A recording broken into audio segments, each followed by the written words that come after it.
Hi అండి. ఈరోజు మీకు దొండకాయ మసాలా కర్రీ ఎలా వండాలో చేసి చూపిస్తాను. ముందుగా మిక్సీలో ఉల్లిపాయలు, ఎండుమిర్చి, వెల్లుల్లిపాయలు, కొబ్బరి ముక్కలు, జీలకర్ర వేసి బాగా గ్రైండ్ చేసుకోవాలి. గ్రైండ్ చేసుకొని దీన్నో పక్కన పెట్టుకోవాలి. ఇప్పుడు కళాయిలో ఆయిల్ పోసుకొని దొండకాయలు వేసి కొంచెం బాగా వేయించుకోవాలి.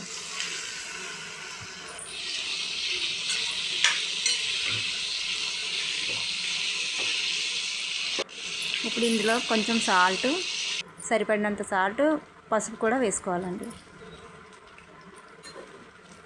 దీన్ని బాగా కలుపుకొని మూత పెట్టుకోవాలి. కాసేపటి తర్వాత మూత తీసి దొండకాయల్ని బాగా వేపుకోవాలి.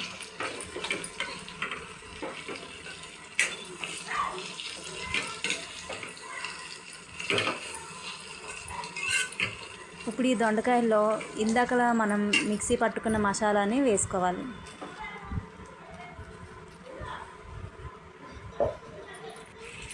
ఈ మసాలా బాగా కలిసే వరకు బాగా ఫ్రై చేయాలి. మసాలా అంతా ముక్కలకు బాగా పట్టాలి. ఇలా ఫ్రై చేస్తే చాలా బాగుంటుంది. ఇది రైస్లోకి బాగుంటుంది చాలా. మీరు కూడా ఒకసారి ట్రై చేసి చూడండి. నచ్చిందంటే కామెంట్స్లో పెట్టండి బాగుంది అని. ఓకేనండి.